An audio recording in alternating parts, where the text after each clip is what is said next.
এই যে দেখো কি রোদ, এত রোদ। এই যে কক্সবাজার।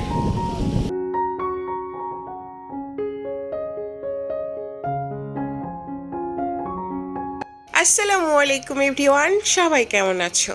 আলহামদুলিল্লাহ, আল্লাহর রহমতে আমরা অনেক ভালো আছি। আমি জেবা, যারা ফ্যামিলি লাইভ ব্লগে তোমাদেরকে ওয়েলকাম।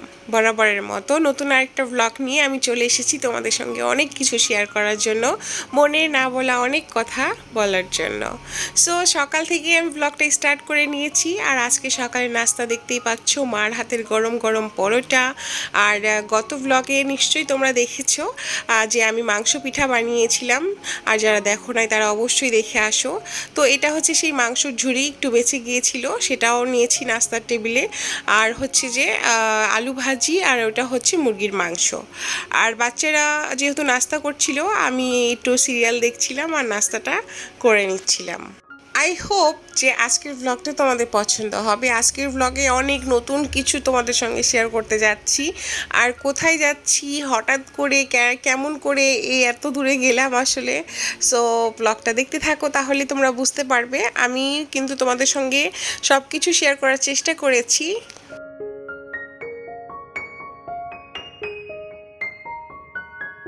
খুব রাজকীয় একটা ব্রেকফাস্ট করার পরে আমি কফি খেলাম। আর কফি খাওয়ার পরে রেদওয়ানকে কিছু হোমওয়ার্ক দিচ্ছিলাম যে বাবা তুমি করে ফেলো।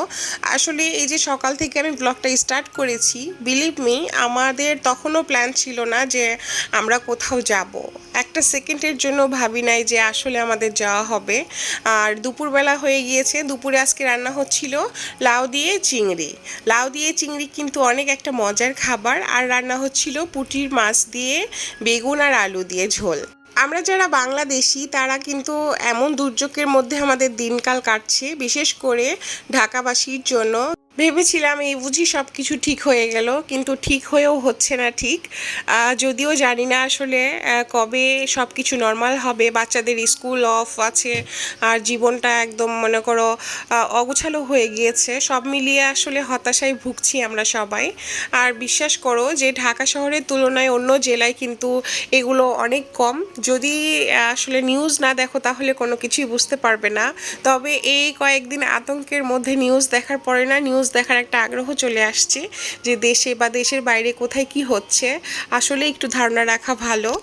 রান্না চলছে রান্নার মতো, আর এইদিকে আমার আদা রসুন বাটা একেবারে শেষ হয়ে গিয়েছিল, যার জন্য একটু বেশি করে ব্লেন্ড করে নিলাম। একটু তোমার আদা রসুন আলাদা আলাদা করে রাখবো, আর কিছু আদা রসুন একসঙ্গে মিক্সড করব, যেটা আমার ডেইলি বেসিকে যে রান্নাগুলো করি সেগুলোর কাজে লাগবে। আমি কিন্তু আদা রসুন এইভাবে একসঙ্গে মিক্সড করে রাখি, যাতে সব মানে কিছু পরিমাণে কেটে তোমার তারপরে আমি রান্না করতে পারি। আর আদা রসুন আলাদাভাবেও রাখি, যেটা আমার হঠাৎ মাংস রান্না করলাম তখন কাজে লাগে। তবে আমি সব সময় মাংস, বিশেষ করে গরুর মাংস রান্নার সময় একটু আদা রসুন টাটকা মানে বেটে দেওয়ার চেষ্টা করি। তাহলে না স্বাদটা কেন জানি মনে হয় যে স্বাদটা অনেক বেড়ে গিয়েছে।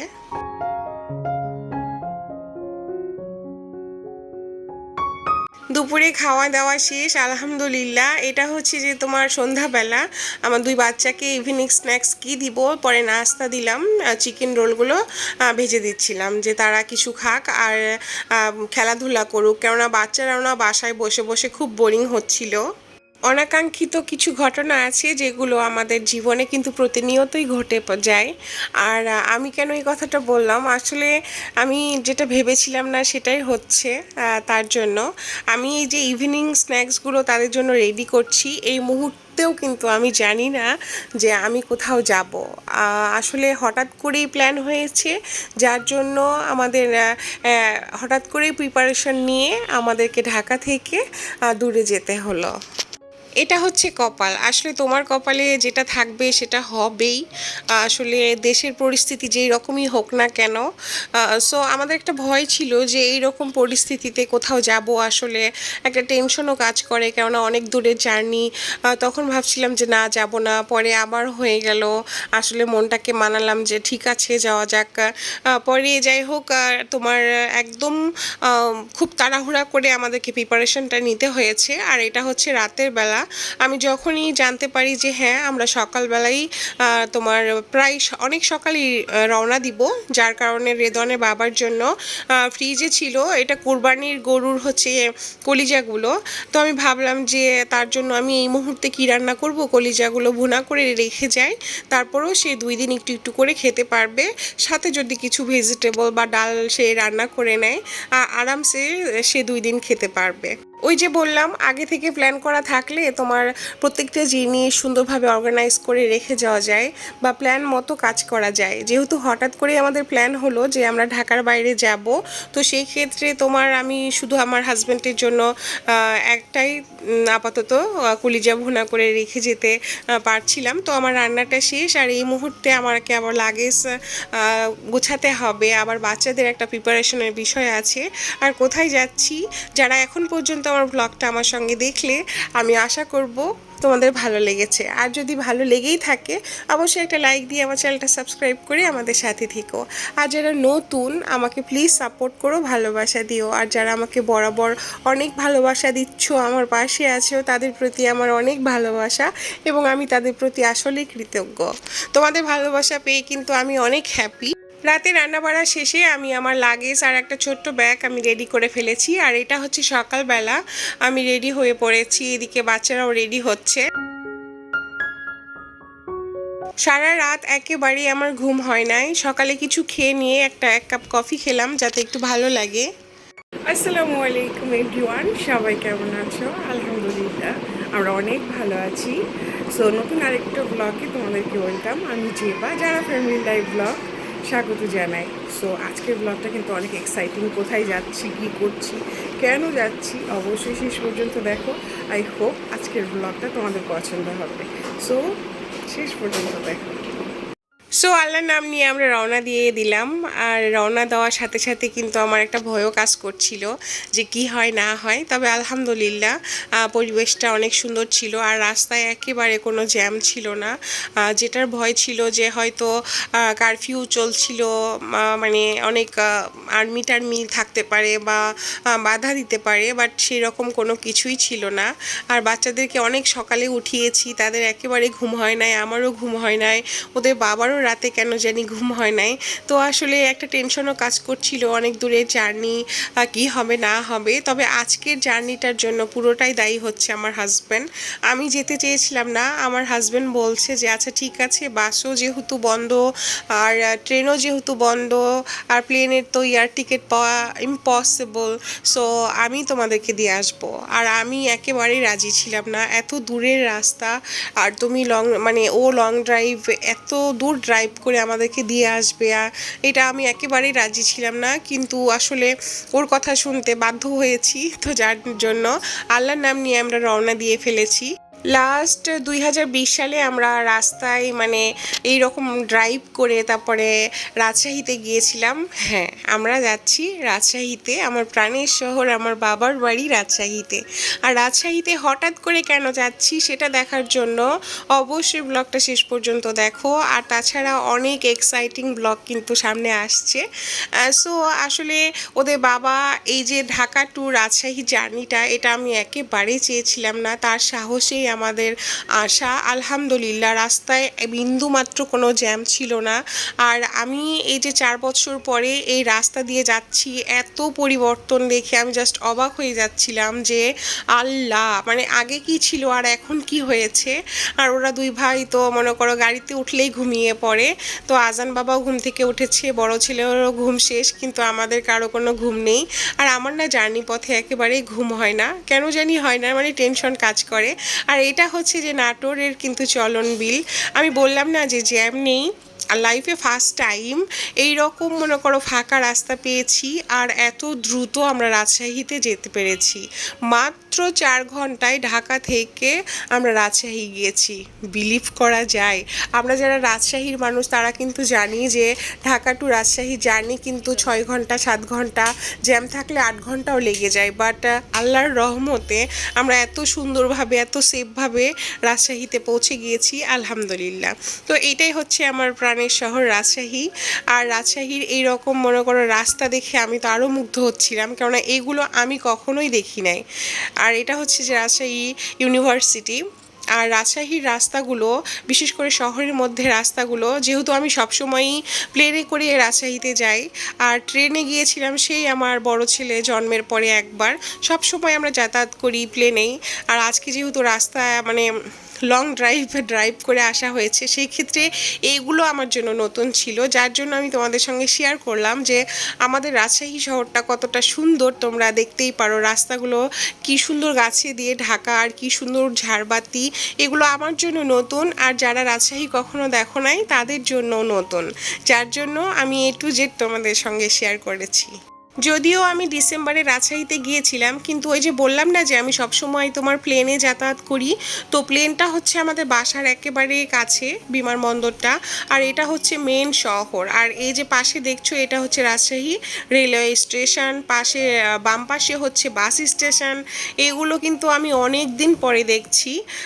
সেই করোনার সময় দেখেছিলাম, তাও এত পরিবর্তন ছিল না। তো আলহামদুলিল্লাহ আমরা রাজশাহী রেলগেটে পৌঁছে গিয়েছি। আর এত সুন্দর সুন্দর দৃশ্য আমাকে জাস্ট মুগ্ধ করছিল, মনে হচ্ছিল এটা আমার রাজশাহী না, অন্য কোনো শহরে এসেছি। সো আমরা যেহেতু পৌঁছে গিয়েছি, তো ওদের বাবা কিছু ফ্রুটস নিচ্ছিল। পৌঁছে তো গিয়েছি, কিন্তু কষ্ট লাগছিল এটা ভেবে যে ওদের বাবা আমাদের রাজশাহী শহরে রেখে চলে যাবে। কেননা ও বলেছিল যে আমি ড্রাইভ করে তোমাদের নিয়ে যাব, কিন্তু রাজশাহী শহরে তোমাদেরকে আমি পৌঁছে দিয়ে চলে আসব। আসলে কিছু রিজন ছিল যার জন্য সে আমাদের সাথে আর বাকি পথটুকু যেতে পারলো না। তো ওরা দুই ভাই ওদের বাবাকে বিদায় দিচ্ছিল, আর আমারও খুবই খারাপ লাগছিল। আর এখন বেজে গিয়েছিল প্রায় তোমার 1:30। তো আলহামদুলিল্লাহ আমরা সুন্দরভাবে পৌঁছে গিয়েছি।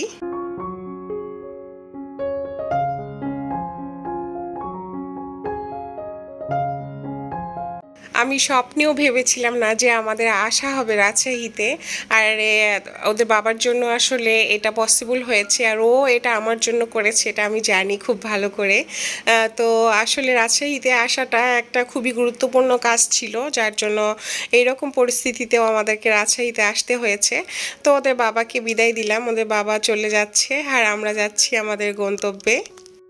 যাই হোক, ঢাকা থেকে কিন্তু আমরা রাজশাহী অনেক সুন্দরভাবে এসেছি, আর আমাদের গন্তব্যটা কিন্তু একেবারেই শেষ না, সবেমাত্র শুরু। সামনে কিন্তু আরও ভালো কিছু ব্লগ আসতে যাচ্ছে।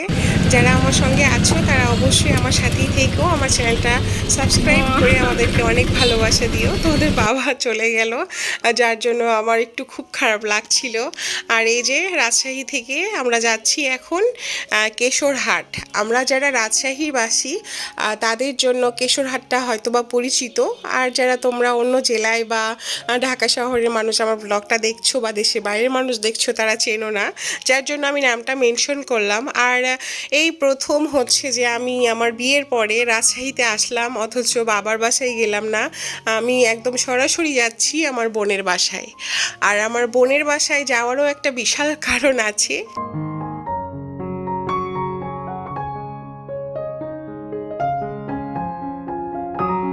যখন ডিসেম্বর মাসে এসেছিলাম, পুরো মানে ক্ষেত জুড়ে ছিল সরিষা ক্ষেত, আর এখন দেখছি চারিদিকে শুধু পানি আর পানি, বর্ষার পানি এসে সব কিছু ডুবে গিয়েছে। তো আমরা আসলে আমাদের জার্নিটা ছিল অনেক লং জার্নি। আর তাছাড়া এখন মনে করো দুপুরবেলা, আর এত কড়া রোদ, আর মাঝখানে দেখছি একটা রাস্তার মধ্যে একটা সাপ, যেটা দেখে আমরা তো চিৎকার চেঁচামেচি করছিলাম।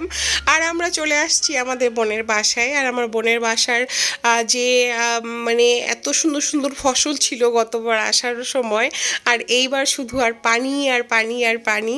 আর আমার বোনের বাসায় আমার বোনের যখন বিয়ে হয় তখন না আমরা নৌকায় যাতায়াত করতাম, বাট এখন আর নৌকা চলে না, রাস্তা হয়ে গিয়েছে সুন্দর। কিন্তু আমরা যে রাস্তা দিয়ে যাচ্ছি এই রাস্তাটা কিন্তু আগে ছিল না, এটা নতুন তৈরি হয়েছে।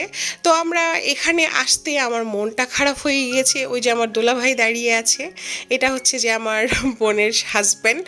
আর এখানে এসে দেখছি যে রাস্তা, অর্ধেক রাস্তা আমাদেরকে হেঁটে যেতে হবে। আল্লাহ কি কষ্ট! একে তো রোদের এমন তাপ, প্রচণ্ড তাপ, মানে দেখে মনে হচ্ছে কি সুন্দর ওয়েদার, নো অ্যাট অল, এত বাজে একটা ওয়েদার। আসলে বাতাস ছিল, বাট প্রচণ্ড রকম রোদ ছিল।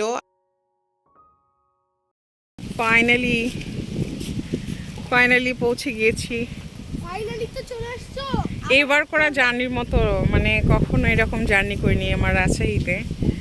মানে এত দ্রুত আসছি আর রাস্তা পুরোটা ফাঁকা ছিল, এই জন্য খুবই তাড়াতাড়ি আসছি। আর কেন আসছি বাসা পর্যন্ত চলো তাহলেই বুঝতে পারবে হঠাৎ কেন আমি রাজশাহীতে আসলাম, তাও আবার আমার বোনের বাসায়, বাবার বাসায় না। সো ব্লগটা শেষ পর্যন্ত দেখো, অনেক অনেক অনেক সুন্দর সুন্দর ব্লগ আসতেছে এবং কি মানে সারপ্রাইজ, কিছুক্ষণ পরে জানতে পারবে আমি কেন আসছি। সো চলো। তাদের কপালটা কি ভালো, তারা তো তাও খালুর সাথে যাচ্ছে। আজান যাও, পড়বে না। এই যে আমার তাওই আসতেছে আর আমার হায়ান আসতেছে, আমাদেরকে আগিয়ে নিবে। তাই আসলে এইটা কে নিয়ে যাবে, এইটার জন্য। যাও যাও, আস্তে আস্তে যেও। বাই বাই, আমি কিন্তু আর যাব না। এই যে দেখো কি রোদ, এত রোদ, এত রোদ। এখন বেলা 2টা বা 2:30 বাজে, মানে আমি সঠিক জানি না। প্রচণ্ড রোদের তাপ, কিন্তু এই যে নদী থাকার জন্য একটু বাতাস আসছে। সো কষ্ট করতে হয়, গ্রামে এইগুলাতে আসলে না একটু হাঁটাহাঁটি কষ্ট করতে হয়, জোর আসতেছে। আমাদের ব্লগটা অবশ্যই শেষ পর্যন্ত দেখবে। আমার না শরীরটা বেশি ভালো নেই, ঠান্ডা লাগছে।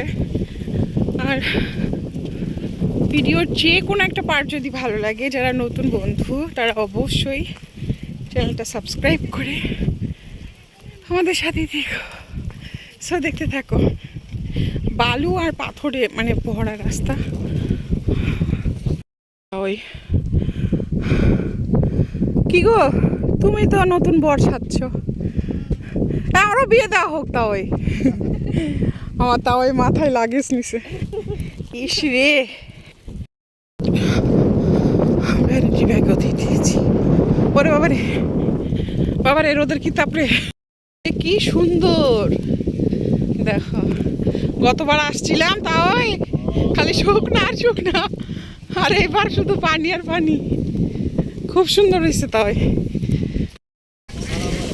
এই যে কক্সবাজার, এটা বাংলার কক্সবাজার, কি সুন্দর। এটা তো কিছুই না, এর চেয়ে বড় বড় স্রোত ছিল। ভালো আছে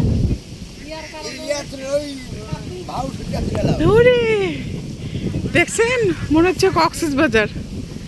এইটার তো কিছুই ঢেউ না, আগে বড় বড় ঢেউ হতো না, বিশাল বিশাল। হ্যাঁ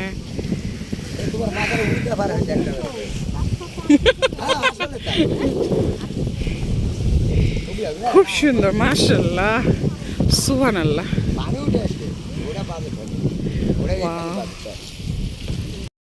মাওয়াই চলে আসলাম। ভালো আছি মাই, ভালো আছেন? কত কষ্ট করে নানি, ভালো আছেন? দেখছেন, আপনাদের চাওয়া পূরণ করেই ফেললাম। করা লাগবে না, তো খুব খুশি হয়েছি। ধন্যবাদ। আসসালামু আলাইকুম। ভালো আছি। এই যে আমি আসছি বিয়ে খেতে, বিয়ে বাড়ি। হ্যাঁ